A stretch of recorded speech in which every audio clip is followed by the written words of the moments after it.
अस्सलामु अलैकुम वरहमतुल्लाहि वबरकातुहू। Good morning. सुबह के 7:15 बजे हैं और दिन शनिवार है और तारीख 17 मई 2025 है। जनरल इन्फॉर्मेशन में आपका स्वागत है। आज हम जो बात साझा करने जा रहे हैं वो प्रूफ ऑफ सिटीजनशिप के बारे में है। चूँकि बहुत सारे हमने यूट्यूब पर वीडियोस देखे, सोशल मीडिया में देखे और जो भी अखबारात हैं उसमें भी शाया करदा सिटीजनशिप का कौन सा डॉक्यूमेंट प्रूफ देंगे जो भारत का नागरिक कहलाएंगे। बहुत सारी बातें चल रही है। उसमें राशन कार्ड को अवैध कर दिया गया। लोग तो पहले यही समझ रहे थे भाई राशन कार्ड है तो रिप्रेजेंट करेगा, इंडियन सिटीजन का प्रूफ है, ये भारतीय नागरिक के लिए ही है। उसके बाद पहलगाम हमले के बाद मैंने देखा कि एक व्यक्ति जो ओसामा नाम का था उसने बताया कि उसने 10th 12th और ग्रेजुएशन कंप्यूटर साइंस से फाइनल ईयर कर रहा है, उसके पास भी वोटर कार्ड है। तो पूरे देश को एक संशय की लहर चली गई कि भाई वोटर कार्ड को किस तरह से कंसीडर किया जाएगा। और ये जो प्रूफ ऑफ सिटीजनशिप है, जो सिटीजनशिप एक्ट 1955 से अखज़ किया जा रहा है, उसको लिया जा रहा है। सिटीजनशिप एक्ट 1955 में भी कई बार तरमीम किए गए, संशोधन किए गए। उससे जो बात निकल के आ रही है, जो मोटी मोटी बात है कि जो सिटीजनशिप दिया जाता है वो बाय बर्थ यानी जन्म के आधार पर दिया जाता है या बाय डिसेंट वंश के आधार पर दिया जाता है, ख़ानदान के आधार पर, या रजिस्ट्रेशन प्रोसेस पंजीकरण के आधार पर, नेचुरलाइजेशन प्रोसेस, या कोई फॉर एग्ज़ाम्पल कोई महिला विदेश की लीगल तरीके से पासपोर्ट वीज़ा पर भारत आई हो और शादी करके 7 साल रह रही हो, कोई क्रिमिनल बैकग्राउंड नहीं हो, तो उसको भारतीय नागरिकता प्रदान करने की अनुशंसा की जाती है। भारतीय नागरिक जो जन्म के आधार पर दी जाती है उसमें 4 बातें हैं। पहली बात कि जो 26 जनवरी 1950 तक जो भी भारत में पैदा हुए उनको कोई भी निवास का प्रूफ हो, जैसे निवास प्रमाण पत्र हो, LIC का कोई डॉक्यूमेंट हो, बैंक अकाउंट हो, तो उनको भारत का नागरिक तस्लीम कर लिया जाएगा, स्वीकार कर लिया जाएगा। 26 जनवरी 1950 यानी कि 70 वर्ष से ज़्यादा उम्र के लोग, जो बूढ़े लोग होंगे, बहुत सारे लोग डेथ कर गए होंगे, कुछ ही लोग होंगे। उसके बाद जो उसमें दूसरी बात निकल कर के आती है बाय बर्थ में, वो 26 जनवरी 1950 से लेकर के 1 जुलाई 1987 तक जो भी पैदा हुआ है उसको केवल अपना बर्थ सर्टिफिकेट देना होगा तो वो भारतीय नागरिक में कंसीडर कर लिया जाएगा। फिर इसमें तीसरी बात जो आती है वो है 2 जुलाई 1987 से लेकर के 3 दिसंबर 2004 तक जो पैदा हुआ है उसको अपना बर्थ सर्टिफिकेट और अपने माता या पिता का भारतीय नागरिकता का प्रमाण देना होगा कि हमारे माता या पिता भारतीय, तो उसको भारतीय नागरिक कंसीडर किया जाएगा। इसमें चौथी बात जो आती है वो 4 दिसंबर 2004 से लेकर के अब तक जो भी बच्चे पैदा हुए उनका बर्थ सर्टिफिकेट उनके माता और पिता को दोनों साबित करना होगा कि वो भारतीय नागरिक हैं। उसमें से अगर माता या पिता दोनों में से एक भारतीय नागरिक है और दूसरा, अगर पिता भारतीय नागरिक है, माता अगर विदेश से आई है, तो वो इलीगल तरीके से, इलीगल इमिग्रेंट्स नहीं हो, इलीगल तरीके से, गलत तरीके से भारत में दाखिल नहीं हुई हो, यानी पासपोर्ट वीज़ा के आधार पर ही भारत में दाखिल हुई हो, तो वैसे लोगों भी भारतीय नागरिकता के लिए में कंसीडर किए जाएंगे। अगर दोनों विदेशी हो, माता या पिता, और बच्चे यहाँ पैदा हुए, तब उनके लिए अलग प्रोसेस है जो भी है भारत का बाई रजिस्ट्रेशन पंजीकरण के प्रोसेस से। उसके बाद एक चौथी बात आती है कि जो माता पिता अगर इंडियन हैं और वो विदेश में रह रहे हैं, मतलब कमाने के लिए गए हैं या बिज़नेस करने के लिए, बच्चा विदेश में पैदा होता है, माँ बाप इंडियन पासपोर्ट होल्डर हैं, वैसे बच्चों को इंडियन एम्बेसी में, भारतीय मिशन में 1 साल के अंदर में रजिस्ट्रेशन कराना होगा, तो वो भारतीय नागरिक कंसीडर कर लिए जाएंगे। अगर 1 साल के अंदर अगर वो रजिस्ट्रेशन नहीं कराते हैं तो उसके बाद उनको मिनिस्ट्री ऑफ होम अफेयर्स यानी गृह मंत्रालय से उनको स्पेशल अप्रूवल लेना होगा, जिसके तहत वो भारतीय नागरिक कंसीडर किए जाएंगे। अब इसमें जो बात निकल करके आ रही है कि जो लोग इंडिया में रह रहे हैं, जो लोग गरीब हैं, उन लोगों को पता नहीं है कि क्या क्या डॉक्यूमेंट देना होगा या किस तरीके से वो जो एक्सरसाइज होगी एनपीआर की, जो एनआरसी की, तो वो उसमें कर पाएंगे। जहाँ तक जो हमने थोड़ा बहुत पढ़ा है, जो देखा है, उसके अनुसार जो यहाँ के व्यक्ति हैं, बहुत सारे लोगों के पास बर्थ सर्टिफिकेट नहीं है।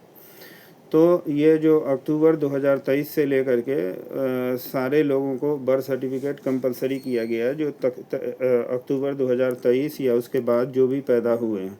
उससे पहले वाले बहुत सारे लोगों के पास बर्थ सर्टिफिकेट नहीं है।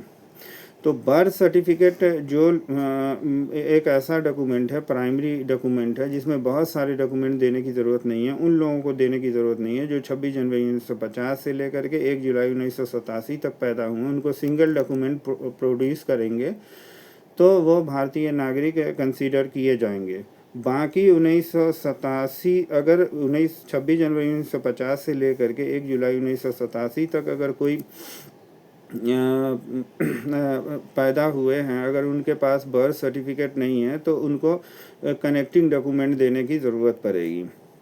अब कनेक्टिंग डॉक्यूमेंट में क्या है, स्कूल एडमिशन रिकॉर्ड होगा, स्कूल वाला लिख करके देगा ये कब एडमिशन लिए, इनका एडमिशन रिकॉर्ड किया है, डेट ऑफ बर्थ किया है, इनका पता किया है, जो स्कूल के एडमिशन रिकॉर्ड में जो रजिस्टर में रहता है।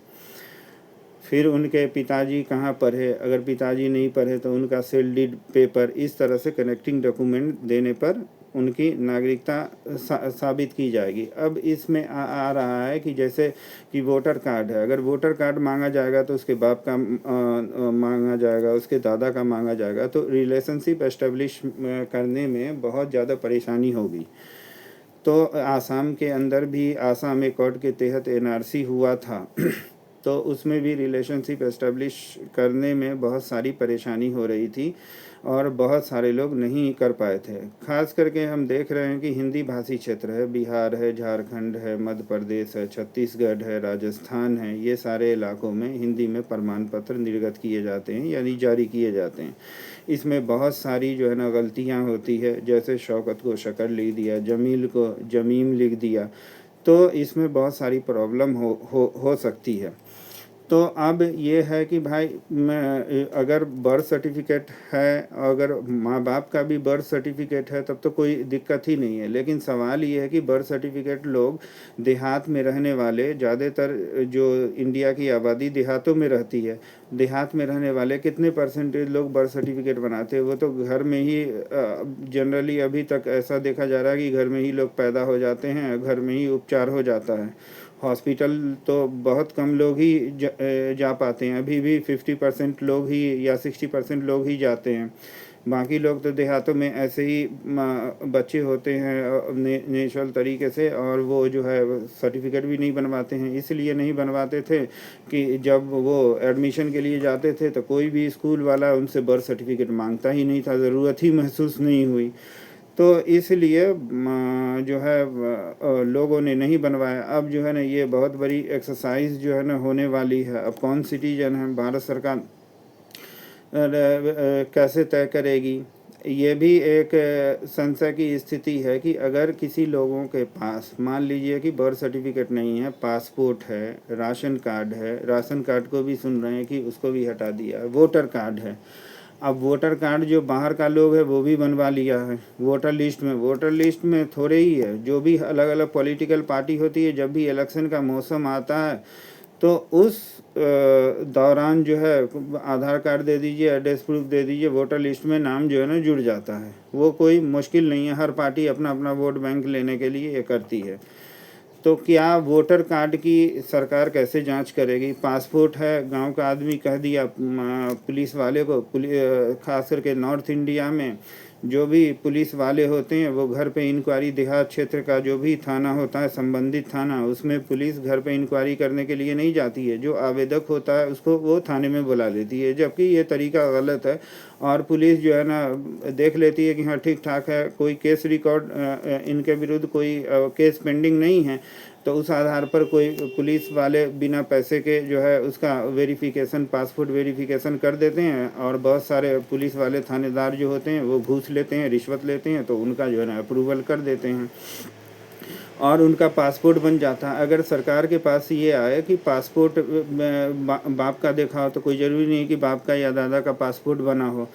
तो ये है कि अगर पासपोर्ट रहेगा या वोटर कार्ड रहेगा, जो हमने पूरे सिनेरियो को देखा या समझने की कोशिश की है, तो उनको कनेक्टिंग डॉक्यूमेंट देने की ज़रूरत पड़ेगी। जैसे कि बाप का जो है ना सेल पेपर, ज़मीन का रजिस्ट्री पेपर दिखाना होगा, या पुराने ज़माने में जो केस फाइल हुआ होगा उसमें दादा का, बाप का जो है कोर्ट का डिसीजन कॉपी होगा, न्यायालय का जो है निर्णय पत्र होगा, या FIR कॉपी होगी। इस तरीके के डॉक्यूमेंट को कंसीडर किया जाएगा। या पुराने टाइम का दादा का वोटर लिस्ट होगा, तो हम समझते हैं कि जो FIR की कॉपी होगी या स्कूल का उनका डॉक्यूमेंट होगा, उससे रिलेशनशिप एस्टेब्लिश नहीं होगा और उसमें बहुत सारी परेशानी जो है ना उनको आने वाली है। तो ये जो अभी जो हम लोग तो यही समझ रहे थे कि भाई पासपोर्ट दिखा दिया या वोटर कार्ड दिखा दिया, राशन कार्ड तो हो जाएगा। अब तो संशय की स्थिति हो गई है। तो हम भारत सरकार से हमारे माननीय प्रधानमंत्री से और माननीय गृह मंत्री जी से विनम्र पूर्वक निवेदन है कि वो इस बारे में स्पष्ट करें, देश को बताएं कि कौन कौन सा डॉक्यूमेंट नागरिकता साबित करने के लिए लगेगा देशवासियों को। और डॉक्यूमेंट में अगर गलती है, जिन लोगों के पास डॉक्यूमेंट नहीं है, पुराने लोग हैं, वो किस तरह से बनवाएंगे। इसमें अगली बात जो आती है कि नेपाल के जो लोग हैं या भूटान के लोग हैं, उसके बारे में कोई भी आदमी जिक्र ही नहीं करता है। हाँ, कुछ लोग ये बोलते हैं कि भाई सीमित संसाधन हैं तो हम उसको नागरिकता कैसे देंगे, हमारे पास लिमिटेड रिसोर्सेज हैं। ये भी बात सही है कि बहुत सारे हमारे जो देश के लोग हैं वो खुद जो है, देश के युवा पीढ़ी है, वो लोग खुद बेरोजगार हैं, उनको रोजगार नहीं मिल रहा है।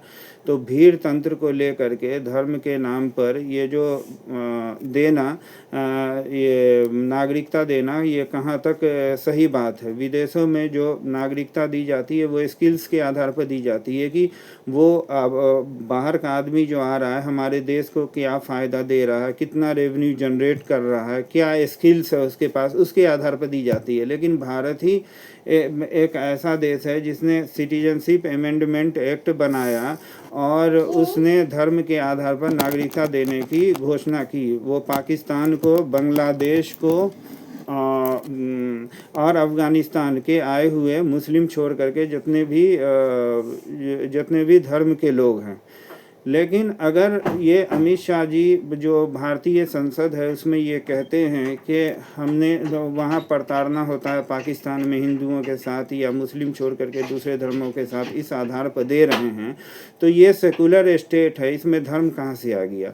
और दूसरी बात ये है कि पाकिस्तान के जो भी नागरिक है वहाँ मुसलमान में भी कई फ़िरका है, एक फ़िरका दूसरे फ़िरके पर भी वहाँ अनइक्वलिटी है, असमानताएं हैं, अदमसावात है। जैसे शिया फ़िरका है, कादियानी है, बहुत सारे फ़िरके हैं। तो क्या धर्म के आधार पर नागरिकता देना किस प्रकार से उचित है? अगर आपके पास सीमित संसाधन हैं, आप अपने ही लोगों को रोज़गार नहीं दे रहे हैं, तो बाकी लोगों का व्यवस्था कैसे करेंगे, इसके बारे में भी सरकार जो है स्पष्ट करे। भूटान के लोग और नेपाल के लोग जो यहाँ काम कर रहे हैं वो संगठित और असंगठित क्षेत्रों में काम कर रहे हैं, ऑर्गेनाइज सेक्टर में, अनऑर्गेनाइज सेक्टर में, हर पोस्ट पर हैं।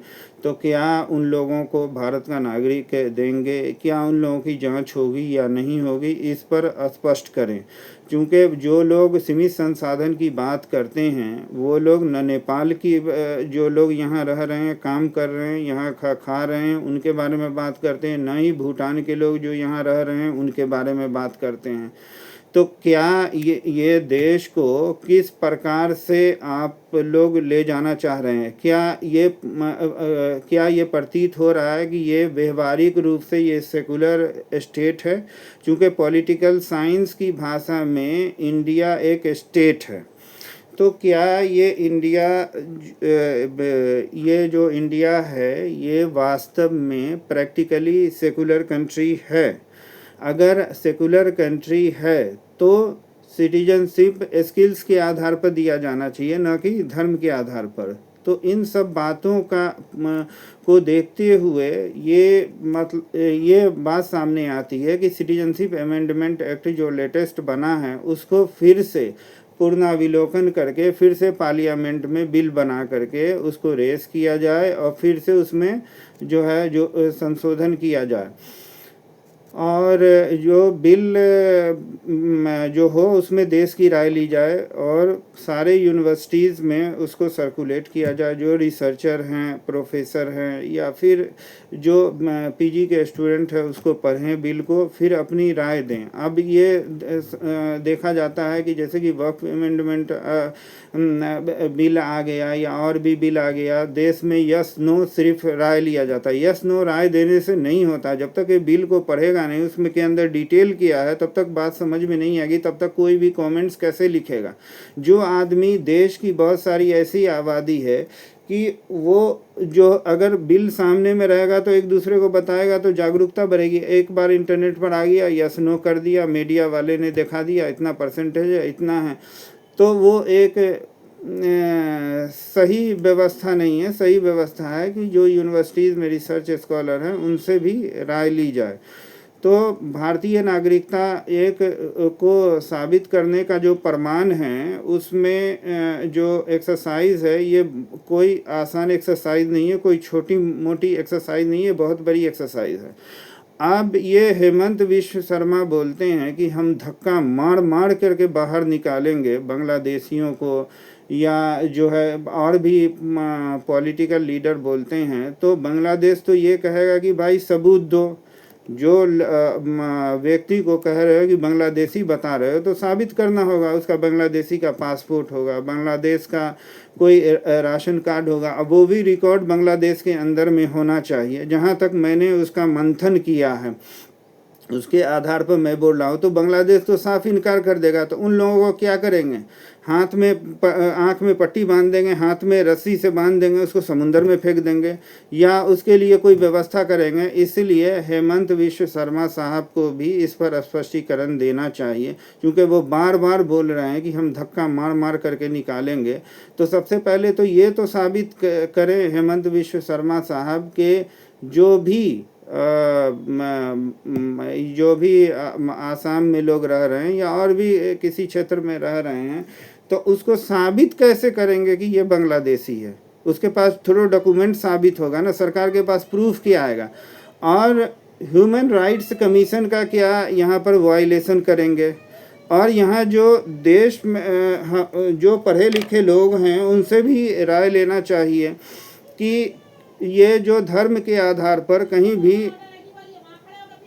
कहीं भी नागरिकता नहीं दी जाती है, कहीं भी ज़्यादातर देशों में नागरिकता स्किल्स के आधार पर दी जाती है। कितना हम उसके लिए हमारे देश में वो आदमी कितना रेवेन्यू जनरेट करेगा, कितना इकोनॉमिक में सहभागी होगा, कितना उसके पास स्किल्स है।